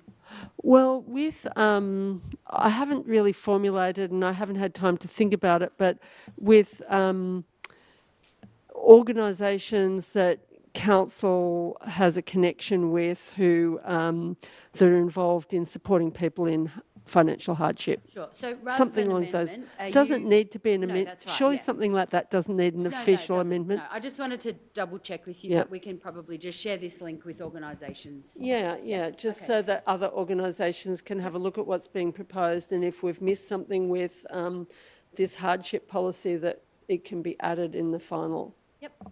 Okay, thanks. So I'll put that to the vote. All those in favour? I declare that carried unanimously. And now we'll move on to 7.8, and I believe, Councillor Irvin, you have a conflict of interest. Yes, I have a conflict of interest. There's an item in here that is just making a decision about carrying forward some funding, and one of the projects for that is a project that my employer is working on. So yes, I will just step out. Thank you.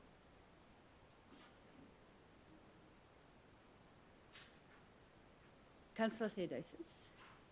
I think I might also have a conflict of interest. I believe that with my new employer, there might be some work being done to a pavilion and change rooms. That might mean I have a conflict, so maybe I'll just step out to be safe. Yep, that's fine. I think if you feel better to do so, then it's totally up to you.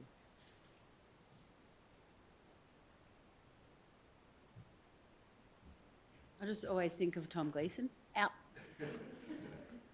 Always. Yeah. Out. Okay, do I have a mover for the 2025-26 third quarter financial report?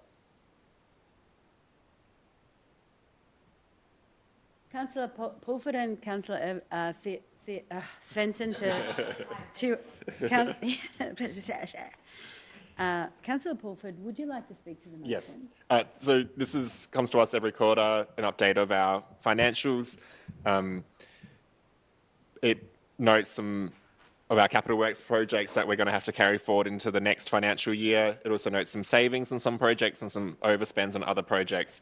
It gives a good snapshot of kind of what council's actually doing. It's where where people's money is going, and people will notice that we often have a surplus in these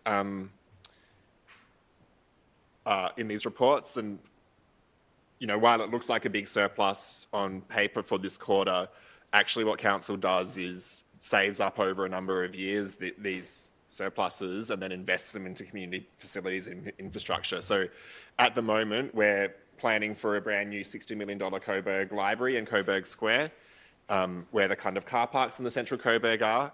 That's a huge project, and so we need to save up some money over the years. And we do work behind the scenes to get the project designed, but this is, just to note, sometimes people look at it and go, oh, you guys are loaded. It's like, well, we invest that into the community, and it takes time to kind of get enough money together to create these big projects.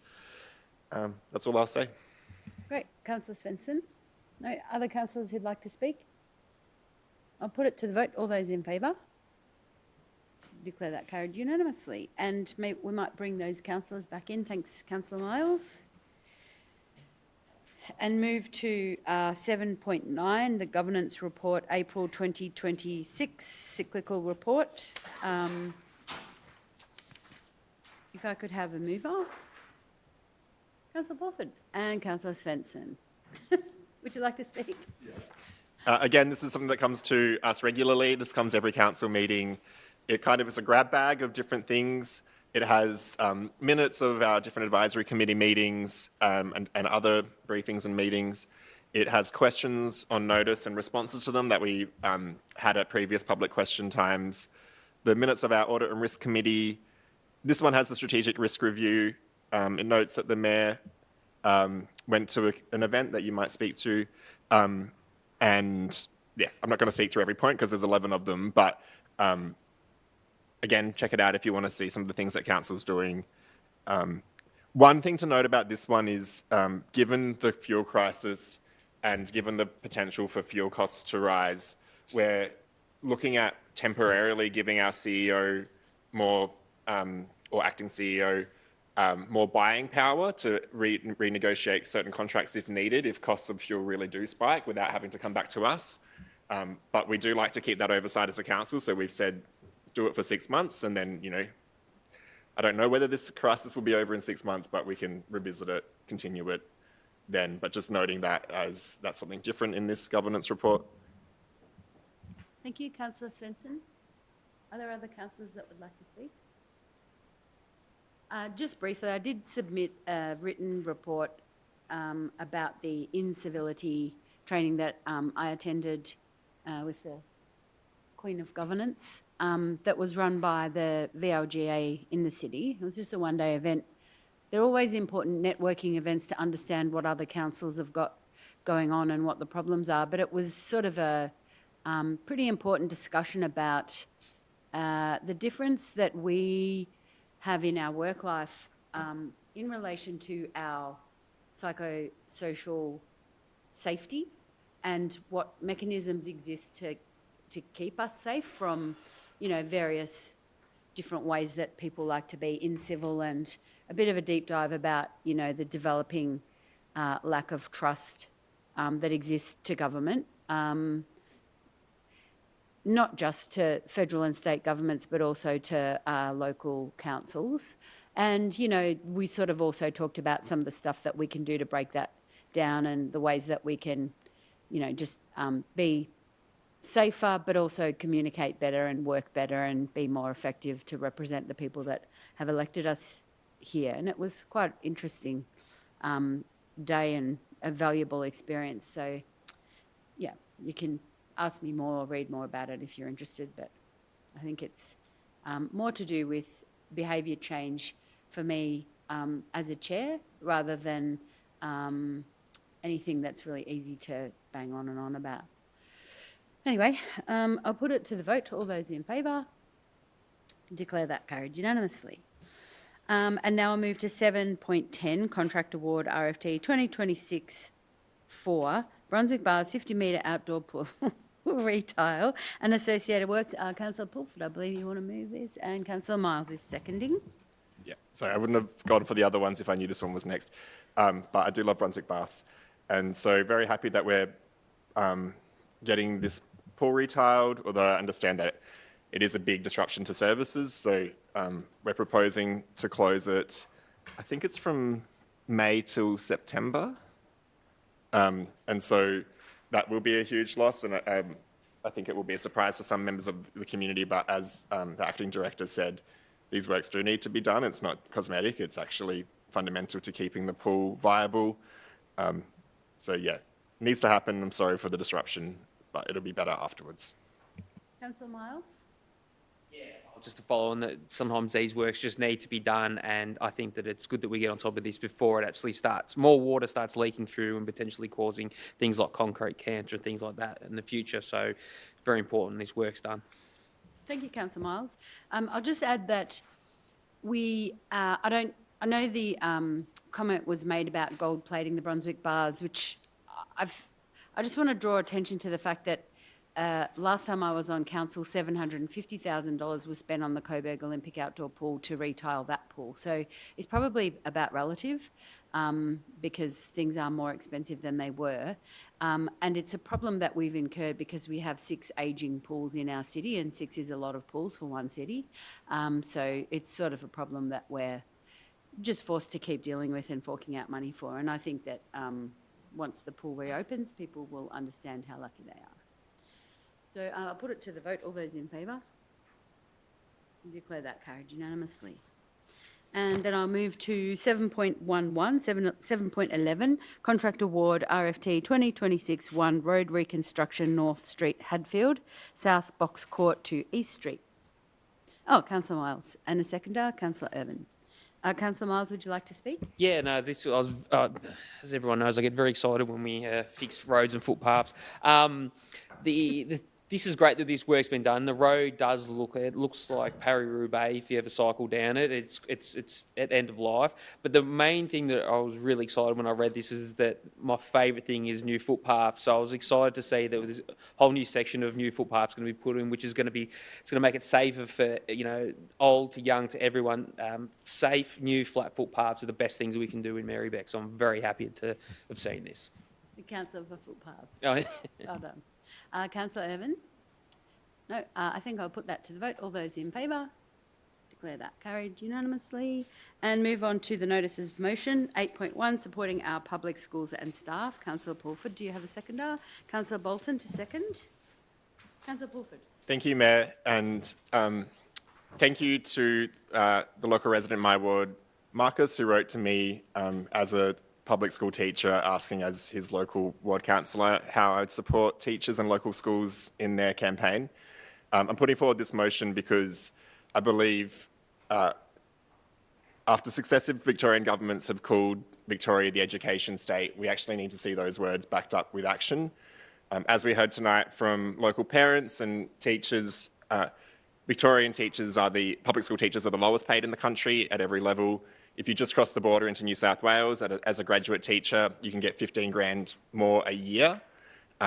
This is adding pressure to existing staffing at our local schools and schools across Victoria because people are leaving the profession, they're overworked, they're stressed, they're exhausted, as we heard this evening, and our schools aren't fully funded, and that funding goes towards providing more staff in particular. So with the Victorian government not fully funding the public schools up to the standard, the remaining teachers are suffering the results, I guess, but also so are our students and parents. So 35,000 teachers, staff members, parents and students took to the streets of Melbourne at the end of March, calling on the government to fully fund our public schools and to come back with a fair pay offer and fair conditions and better conditions for everybody in our schools. So happy to put this motion forward and hope council supports it. I really hope that adding this, I guess, is a solidarity motion to show our support to our local schools, but it's also adding our voice to their campaign, writing to the Education Minister, Ben Carroll, to say that we support their call to fully fund our schools and for better paying conditions. Thank you. Thank you, Councillor Actually, Pulford. I'll need to withdraw my seconder because I want to move an amendment, which I circulated the words during the meeting. Yeah. Okay, Councillor Theodosis is happy to second. So, Councillor Theodosis, would you like to speak to it or hear the amendment first? Oh, well, you may as well speak as a seconder. Yeah, cool. I'm happy to second this motion. I come from a family of teachers. My mum was a high school teacher at Brunswick High, and my sister is currently a high school teacher, and both of them have always been very proud members of their union. And growing up, I was always taught about the importance of collective industrial action. I've seen how hard they work, but especially outside of work hours, writing reports, doing parent-teacher interviews after hours, and so much more. It's pretty hard to leave the house with either of them without running into an ex-student who recognises them and tells them how much they've changed their lives. I'm also the product of a very amazing local public education. I went to Pascoe Primary and Strathmore Secondary, and I feel incredibly grateful to those teachers that shaped who I am today, and I wholeheartedly agree that they should be supported and paid more. Thank you, Councillor Theodosis. Councillor Bolton, would you like to propose? Yes, so my amendment is in point 3. Point 3, okay, yep, great, the wording is there.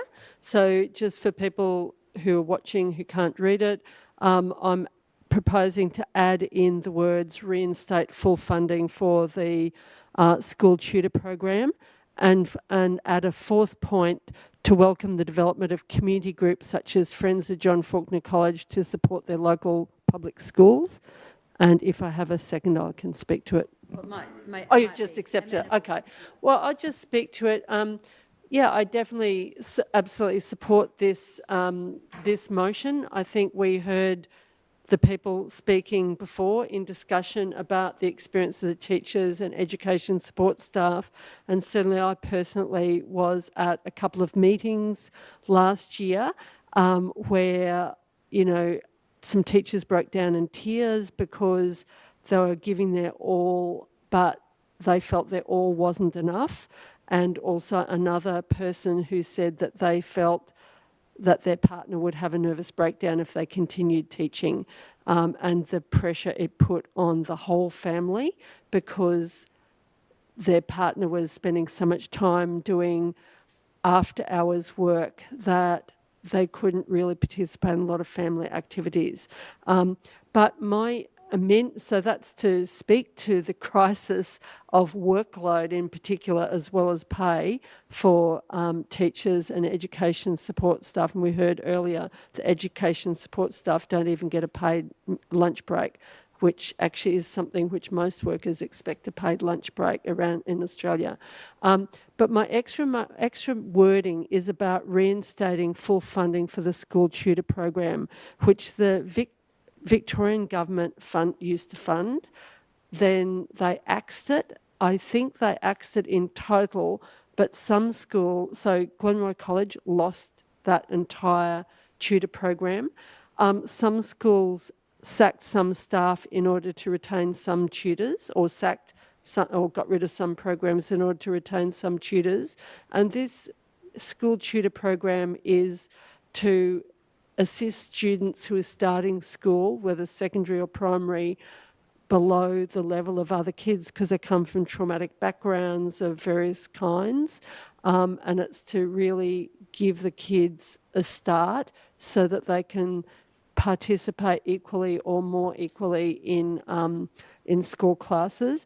And lastly, to welcome the development of Friends of John Faulkner College, which is a really welcome development of parents who also involves students and teachers, but primarily parents who are trying to convince parents of their kids' friends to all send their kids to John Faulkner College so that their friends, so their children have friends at school when they start at school, and so that they can really help develop John Faulkner College, which unfortunately the government has been driving down. But now there is, luckily, a new building is being built, but there's a lot more that needs to be done. And so I think the development of a group like this is critical to helping develop this school. I'd love you to talk about John Faulkner forever, but other councillors that would like to talk? I'll put it to the vote then. All those in favour? Declare that carried unanimously. And move on to 8.2, advocating to the state government on the removal of Devon Road and Gaffney Street, Pascoe Vale railway crossings. Councillor Theodosis and Councillor Miles to second. Thank you. I wanted to bring this to council because it's an issue that I've heard a lot about in the area of Pascoe Vale. Devon Road and Gaffney Street have notoriously dangerous level crossings that cause congestion and safety issues for residents, drivers and pedestrians. Gaffney Street is near a primary school, my old primary school, Paco Primary. It's dangerous for kids walking and it also causes tremendous traffic during peak hours. Devon Road, it's right near the McDonald's as you're sort of going just before you go over the tracks, which adds to a lot of the congestion there as well. And we at council just approved a childcare centre right there as well. So that will, and there were objectors who raised concerns about the traffic, that this would add more traffic with the boom gates there. I, like many residents, have sat there waiting for those boom gates, sometimes up to 10 to 15 minutes, just waiting. The traffic bottlenecks all the way up, causing congestion, and it is a safety issue as well. I'm asking council to write to the minister, the state government minister, asking that Devon Road and Gaffney Street be removed, that they look at rebuilding the Pascoe Vale railway station and extend the Craigieburn shared path, and that we also add this to our council state advocacy priorities. We've had investment in Merri-bek before through the level crossing removal project with Glenroy, Coburg and Moreland Station, but we really need these two level crossings to be added to that list as well. Thank you, Councillor Theodosis. Councillor Miles? Yes, this is very important. And Devon Road, actually, the amount of traffic that causes Pascoe Vale Road on Devon Road, it is a huge bottleneck, and it's something that really needs to be removed, because I've actually seen people get so frustrated getting banked up they actually go across the train tracks, and it's I'm not endorsing that in any sense of the imagination, but it's something that really needs to be done. It really needs to be. It will help so much traffic. It will make the area safer, and like I've seen the same sort of issues at Gaffney Street as well. It's something that it needs to be done as soon as possible and it's not just about helping traffic flow. It's going to help pedestrians, it's going to help cyclists, it's going to help everyone that we have these separated train and roads, and it's something that needs to be done ASAP. Thank you, Councillor Miles. Councillor Bolton. Totally support this. Having watched the situation, especially at Devon Road, more so than Gaffney Street, but also Gaffney Street, it's right at the bottom of a very steep hill as well. But, the Devon Road situation actually does create a lot of danger, because the traffic doesn't just bank up on Devon Road. It snakes right down both sides of both directions on Pascoe Vale Road, which then can lead to the potential for car accidents from cars coming fast up behind them and potentially hitting the stationary cars waiting to get up onto Devon Road to go across the level crossing. And in fact, my opinion is that the level crossing, well, especially Glenroy, which has been fixed now, but Devon Road and potentially Gaffney Street were probably much more important than the Coburg level crossing removal. I don't think there was as much angst about the Coburg level crossings, but I think there is a lot of angst about these particular, well, especially Devon Road, I'm familiar with, less so Gaffney Street, but I think there's a lot more angst about Devon Road than there was in Coburg for level crossing removal. Thank you, Councillor Bolton. We're just checking some detail. We think there's the Honourable Gabrielle Williams needs to be listed there, as well as the Honourable Ben Carroll. Oh, instead of, okay, sorry. Yeah. Okay, so are there other councillors that would like to speak? So I think we can put that to the vote. All those in favour? Declare that carried unanimously and move on to 8.3, enforcement of contamination at demolition sites in Merri-bek, which is me. And Councillor Miles has already offered to second, so I'll just speak very briefly. There's a growing trend for people to knock down their homes and build brand new homes instead of renovating, because the cost of renovating is quite expensive and you can easily overcapitalise on your property. But when a house, after it gets a demolition permit from us, and that demolition starts to happen, what's been reported to me more and more often is, and others I should say, is that asbestos and other contaminants are not being checked as those buildings are coming down. And there's just a real issue that needs to be considered about enforcement of what's happening in these situations, and also community have asked for more information about, you know, how this is actually being policed at all. So that's where this notice of motion has come from. Councillor Miles? Yes, no, I would thank the Mayor for this work on this, because this is something that I feel very passionate about. Asbestos is known as the devil's dust. I don't know if anyone here is actually. I've spoken to old tradies who were in the mix of dying from asbestosis. It's horrible. It's like drowning in your own body. It's absolutely horrible. And the thing is that when a building gets demolished, and say the contractors who don't take the responsibility of getting rid of asbestos properly, the dust is still around. Even when it rains, that dust will still dry out and blow around, and it'll last forever. It'll just be everywhere. And people who walk by, the children sleeping next door in the next room, they will be breathing in that dust. And there's no safe level for asbestos. And it's a horrible material, and we need to do everything we can to keep everyone safe, because it's not just the tradies working there, it's the people walking by. So I really support this. And it's also, I'd spoken to the Mayor beforehand, a big thing to work as a painter is red lead, that when people don't know that they're dealing with lead-based paint, and lead is horrible for even for adults, but especially for children. As infants are growing, the damage it does to children as they're growing. And just while anyone who's listening to it, if you're planning on doing any painting or any work in your house, please check your house for asbestos, and please check your house for red lead, because saving a couple of $1,000s is not worth your life or the impact on your children as they grow. Thank you so much, Councillor Miles. Councillor Bolton? I support the motion, but really the motion doesn't go far enough, and I think you'd have to rewrite it to really go further. Because the real problem with this, because I took up this issue a long time ago in council, and the problem is the privatisation of building inspection, going back to the 1994 reforms to the Building Act, which reduced the number of inspections that had to happen, took inspection away from councils and put it in the hands of, building inspectors and builders and so forth. It basically in the hands of private enterprise, which means that builders just come along and just crunch up a house with no safety protocols about asbestos.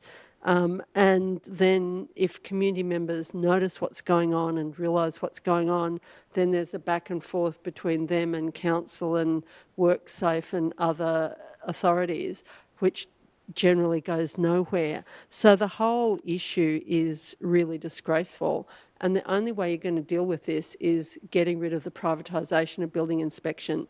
We actually need building inspection back being done by councils again to actually start to police things such as demolition without asbestos safety standards. And that's really what we really need to do.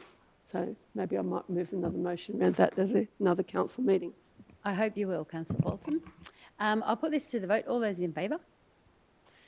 Declare that carried unanimously, and move on to close the meeting almost. So notices of rescission, I don't think there are any. Councillor Bolton has already just foreshadowed one of her notices of motion for the next meeting. Are there other councillors that would like to foreshadow any notices of motion? urgent business. And so I will thank everybody watching on stream, and I'm assuming these are the journalism students who've been writing to us, maybe? No? Students? Okay, well done. Well, I'd like to thank you all for coming, and thank everybody who's been watching the live stream for their interest, and wish you all a good night, and close the council meeting to the public at 8:25. We still have some confidential items. Oh, do we? No. Oh, sorry. My mistake. Yep. Okay. Thanks, everybody.